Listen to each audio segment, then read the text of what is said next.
A vos que me lees, ¿no te habrá pasado eso que empieza en un sueño y vuelve en muchos sueños?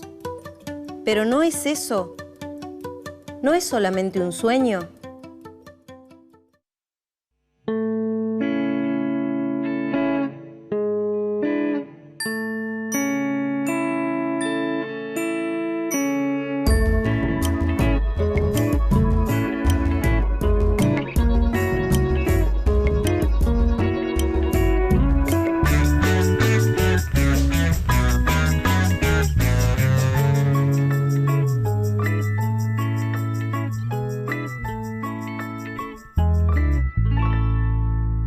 Claves de lectura. Las obras de algunos escritores y escritoras de la literatura argentina, para leer y analizar. Julio Cortázar. Nació en Bruselas, Bélgica, en 1914. Murió en París, Francia, en 1984. En Argentina vivió en Banfield, provincia de Buenos Aires, entre 1918 y 1928. Trabajó como maestro y como traductor de inglés y francés. La Revolución Cubana de 1959 lo llevó a reajustar su vida y su oficio como escritor, a preguntarse cuál debía ser el compromiso del escritor con la literatura y con la política. Luego se comprometió con la defensa de los derechos humanos y criticó duramente las dictaduras en todo el mundo. Escribió cuentos, novelas, ensayos, poesías y algunas historietas. Hoy vamos a leer y analizar sus cuentos. Justo entre el primero y segundo piso, sentí que iba a vomitar un conejito. Nunca se lo había explicado antes. No crea que por deslealtad, pero naturalmente uno no va a ponerse a explicarle a la gente que de cuando en cuando vomita un conejito. Carta a una señorita en París. Julio Cortázar. Es uno de los mayores exponentes del género fantástico en el Río de la Plata. Este género está conformado por narraciones que plantean un mundo real, casi como el que nosotros habitamos, pero de repente algo quiebra esa sensación de realidad, como un cuchillo que entra en un pan. Cortázar alguna vez dijo que los cuentos son la casa del género fantástico, un lugar donde puede desarrollarse con comodidad. En el cuento Las armas secretas, la personalidad de un hombre se modifica a lo largo del relato. Poco a poco comienza a parecerse a otro hombre. Hasta el pelo le cambia de color. Finalmente, la nueva personalidad lo ocupa por completo y lo convierte en un asesino. Así, lo fantástico irrumpe como flashes en el mundo narrado. Las escaleras se suben de frente, pues hacia atrás o de costado resultan particularmente incómodas. La actitud natural consiste en mantenerse de pie, los brazos colgando sin esfuerzo, la cabeza erguida, aunque no tanto, que los ojos dejen de ver los peldaños inmediatamente superiores al que se pisa, y respirando lenta y regularmente. Instrucciones para subir una escalera. Julio Cortázar. En muchos de sus cuentos introduce diferentes formas de volver extraño lo cotidiano. En el libro Historias de Cronopios y de Famas, Cortázar incluye textos con instrucciones detalladas para realizar acciones que en nuestra vida diaria parecen comunes e intuitivas, como por ejemplo subir una escalera o dar cuerda a un reloj.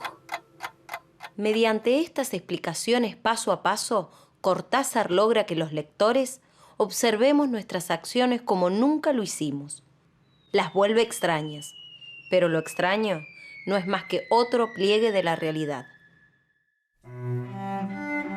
Un trozo en blanco de la página será para usted el intervalo, apenas el puente, que une mi letra de ayer y mi letra de hoy. Carta a una señorita en París. Julio Cortázar. En sus cuentos, un elemento que se repite es el del pasaje, que une dos mundos o dos tiempos. Algunas veces está simbolizado por un puente, otras veces mediante una puerta o una ventana. En los cuentos Carta a una señorita en París y La salud de los enfermos, las cartas son el puente que une los dos mundos, por ejemplo, el de los vivos y el de los muertos. En El perseguidor es el subterráneo el elemento que une dos tiempos. Y en el cuento Ómnibus es un colectivo el que cumple la función de puente. Para Cortázar, la literatura en sí misma debe funcionar como un puente para los lectores, pero como un puente incómodo. Sus cuentos vuelven extraño lo cotidiano. Cuando los leemos, algo nos pasa. ¿Qué es lo extraño? ¿Qué es lo normal?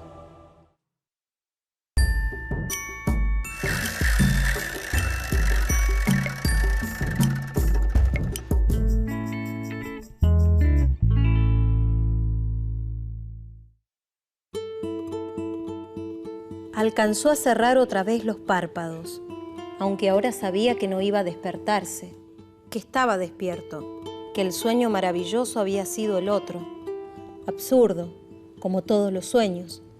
Un sueño en el que había andado por extrañas avenidas de una ciudad asombrosa, con luces verdes y rojas, que ardían sin llama ni humo, con un enorme insecto de metal que zumbaba bajo sus piernas. La noche boca arriba. Julio Cortázar. En algunos de sus relatos, los límites entre la vigilia y el sueño se vuelven difusos. ¿Qué pasa si esos mundos se conectan? ¿Y si de alguna forma esos dos mundos son uno? Si leemos La noche boca arriba, seguimos la historia de un chico que tuvo un accidente en moto. Está en el hospital. Cuando se duerme, su sueño lo transporta a otro mundo y otro tiempo. En ese otro mundo es un moteca, de una supuesta tribu en México. El moteca es perseguido en la selva y lo atrapan. Lo van a sacrificar sobre un altar. El sueño funciona como un pasaje, entre tiempos y entre mundos. El moteca y el motoquero comparten algo: el estar boca arriba en la camilla del hospital y en la piedra para el sacrificio. Algo los comunica. Otra clave es que hay algo de la palabra moto en moteca. En la narración, el pasaje de un mundo al otro se ilustra en la disposición de los párrafos.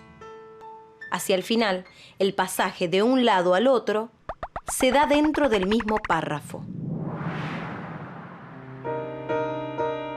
Anoche me dormí confabulando mensajes, puntos de reunión. Estaré, jueves, stop, espérame, puente. Lejana, Julio Cortázar.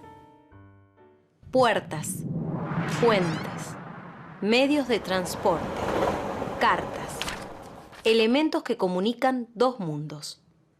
En muchos cuentos de Cortázar, el número 2 es muy importante. Nos permite pensar en una figura literaria fundamental, la del doble, es decir, la duplicidad del yo. Una persona puede contener otras personalidades e identidades. En general, Cortázar juega con las simetrías opuestas. Si un personaje es feliz, su doble es triste. Si un personaje es pacífico, su doble es violento. En el relato Lejana, una joven de clase alta, llamada Lina Reyes, se encuentra con su doble en medio de un puente. Y su doble es una mendiga en Budapest. En este caso, como en La noche boca arriba, los dobles se comunican, aunque estén separados por el espacio o el tiempo. En otros cuentos de Cortázar, una cosa puede ser al mismo tiempo muchas cosas. El libro de cuentos, Octaedro, hace referencia a una figura de 8 caras. En él hay 8 cuentos, que exploran las posibilidades y las variaciones de las historias. Los primeros días nos pareció penoso, porque ambos habíamos dejado en la parte tomada muchas cosas que queríamos. Casa tomada. Julio Cortázar. En sus cuentos, muchas veces la idea del doble se relaciona con lo monstruoso, como si se tratara de alguien que no es nosotros, pero al mismo tiempo es nosotros. A veces, los monstruos son inventados, como las mancuspias, unos roedores que aparecen en el cuento Cefalea.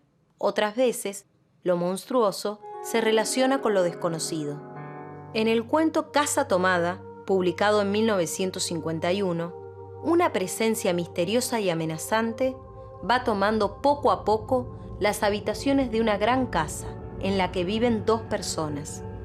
Muchos lectores creyeron que Casa Tomada y Las Puertas del Cielo estaban haciendo alusión a los sectores populares que apoyaban a Juan Domingo Perón desde el 17 de octubre de 1945. Ellos representaban lo monstruoso para las clases altas y ciertos sectores de la clase media. Hay un piso de arriba en esta casa con otras gentes. Hay un piso de arriba donde vive gente que no sospecha su piso de abajo. Y estamos todos en el ladrillo de cristal.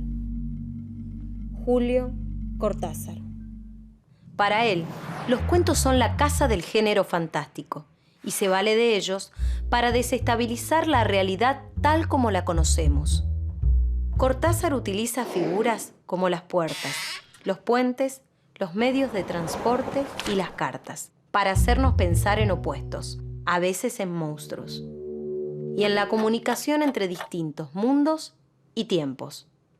Estas figuras nos hacen leer un encuentro entre cosas que supuestamente no se comunican. Según Cortázar, los cuentos son puentes que unen al escritor y a los lectores.